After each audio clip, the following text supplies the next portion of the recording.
Super League Triathlon is short, fast, dynamic, extremely painful. No matter how much I've trained or changed my training for Super League, it always seems to hit you. As Mike Tyson said, everyone has a plan until you get punched in the face. The dynamic ability of Super League makes it extremely tough to adjust for. Thus, every race you go into, you don't know what to expect.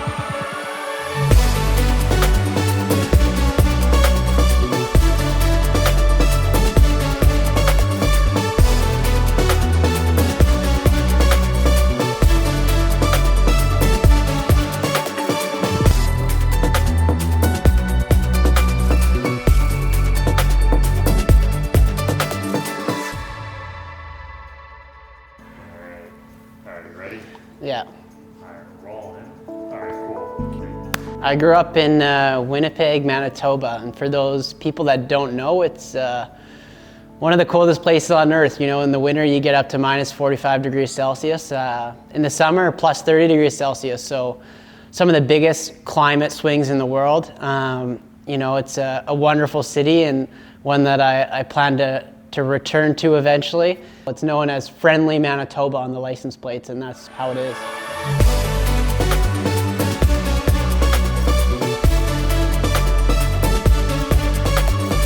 Yeah, I played a multitude of sports growing up. Was I good at them? That's a question that my coaches would have to answer, but generally one thing that was consistent was like effort, working hard, and it was, you know, that gets you pretty far when you're young. If you work hard and try your best, it gets you pretty far. Obviously, I'm not a massive guy. I'm 5'9", 173, 174 centimeters. So a lot of the sports I grew up playing, hockey, lacrosse, football, you need to be slightly bigger than that. So yeah, triathlon definitely lines up with my body type slightly more. With triathlon, luckily that body type and size aren't as big a factors. You can get away with pretty much everything. I started triathlon when I was 12, I did one, but gave that up, thought it was way too hard, and came back to it a few years later, did my first one when I was 14. And I actually remember I signed up for it, and then as it got closer, I wanted to stop, and I didn't want to do it anymore because I was getting nervous. And my parents made me go, as their motto was, you know, don't sign up for something. If you sign up, you got to do it. And they almost forced me out the door, and when I did it, I ended up loving it. Found friends right away, which I think is a big part of sport growing up, is finding people you enjoy spending time with and doing it more. So that's kind of how I fell into it and got pretty serious into it. Probably 15, 16 is when I really started to, you know, go, maybe I can actually do this and be pretty good at it.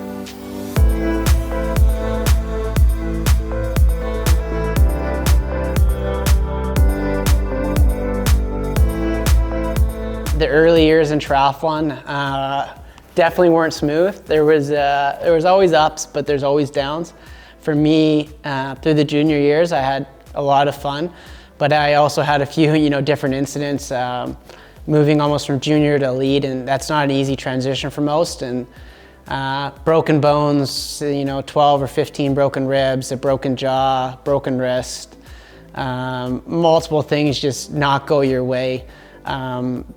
But those are all things that, you know, when you're going through it and you're going through the shit, usually that kind of shows you, like, you know, if you're actually going to be able to withstand some of the obstacles that are thrown your way, because when you're racing triathlon, there's always stuff come up. And, you know, my parents actually thought I was going to quit at one point. I think I was 19 and had broken my jaw and had returned home, was on liquid diet for 6 or 8 weeks. And they didn't tell me at the time, but they thought, this is it, it's over for him. You know, he's gonna pick a new thing that doesn't smash his face and make him look uglier than he already was. But I stuck with it, and I think those are kind of what defined me as an athlete in my early years, was just, you know, success followed by big setbacks. And it was kind of that routine where it was success, setback, success, setback.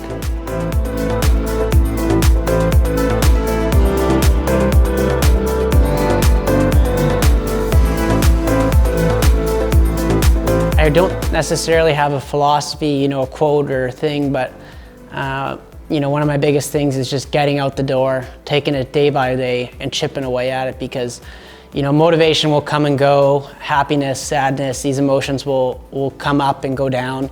It's all part of the plan, but creating a plan, sticking to it and chipping away and believing in yourself that, this is gonna pay off is the way I go about it. Yeah, so for the people who don't know, I raced the Olympics in 2016 as the youngest guy in the field. But what many people don't know is that I did have an injury at that games. I didn't exactly know what it was going into it. I actually got a scan the following day and ended up having a femoral neck injury. But I basically was on crutches after that for 8, 10, 12 weeks and a cane for another 2 or 3, and probably didn't train for 5 or 6 months. So I knew I had something wrong with my hip, but we thought it was obviously a lot more minor. And part of that probably was I convinced myself that it wasn't a big injury, but obviously when you need to go on crutches for that long after, it was almost like I had built it up and told myself I was stronger than I was, because as soon as I finished the race, I couldn't walk. And I finished the race in 15th, and at the time was probably a pretty solid race. Obviously, you always want more as an athlete, but being a first Olympic Games, being there was probably pretty special. When you go there for a second time, it's a bit different. So yeah, it was a pretty broken up, smashed up hip, and adrenaline carried me through that race a lot. I probably felt it less in that race than I did the few weeks leading up in training, because you have thousands of fans, you have your family, you have everyone screaming for you. You're running down the streets of Rio de Janeiro. But as soon as I finished that race, I couldn't walk.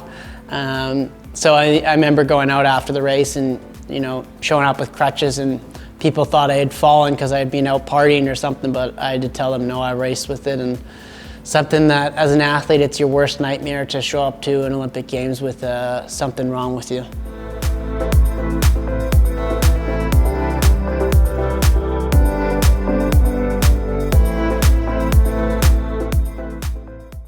Yeah, we got a little beautiful smoothie here, a little purple smoothie, some blueberries, some fruit, some oil, some nut butter, pretty much everything and anything in here. A little bit of veggie too. Mom will be proud. I got spinach in there, so staying strong, putting hair on my chest. But yeah, it tastes pretty good. It's a good way to get calories down, hit some scrambled eggs, and then we got physio coming up, so quick turnaround, and this is probably the easiest way to get it in. Yeah, so we're in Arizona right now, Phoenix, for those who know it. And it's, yeah, like you've said, it's supposed to be 40, 45 degrees Celsius today. So pretty damn hot.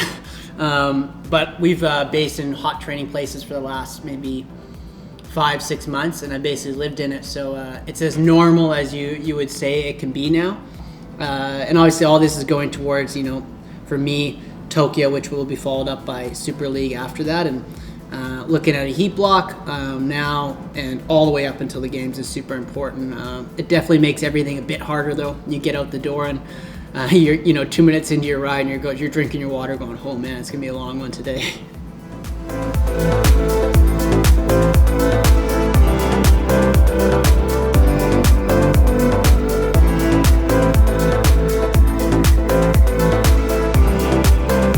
Structuring training is what my coach, John Hall, has done really well. Everyone trains swim, bike, and run pretty similarly hours, times. Everyone's doing slightly different variants of the same thing, but I think timing of when you do those sessions is very important, and how you do them and the approach you take. I think the approach I take is you don't leave anything on the table. You do everything you possibly can to nail every session every day, and it's why I live away from home.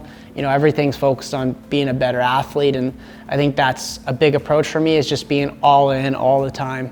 And that doesn't mean not having a laugh and having fun and enjoying the training, but doing everything I can to set myself up to succeed around training is probably more important than sometimes the training itself.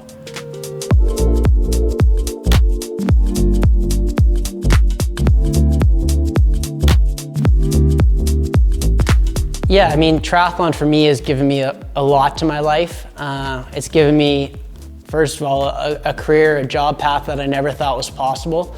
It's given me good health. I think that anyone who can get up and exercise and train for a living is really lucky and blessed. I get to ride my bike outside and be healthy and physically fit. Triathlon's also a good way to inspire a healthy lifestyle, as Nowadays, everyone knows that being active is one of the main things of, good mental health. And for me, that if I can rub that off on younger athletes or younger people or even older people like my mom and dad, if I can rub off on them to remind them to be active, or my grandma or grandparents, it pays for itself, really. Triathlon is not an easy sport to do by any means. It's very physically taxing, but I probably wouldn't change it for anything in the world. If you gave me all the money in the world, I'd wake up and still do triathlon tomorrow, and that kind of says it all, is that I wouldn't change anything about my life, whether I was a billionaire or had $1 in my bank account. I love what I'm doing.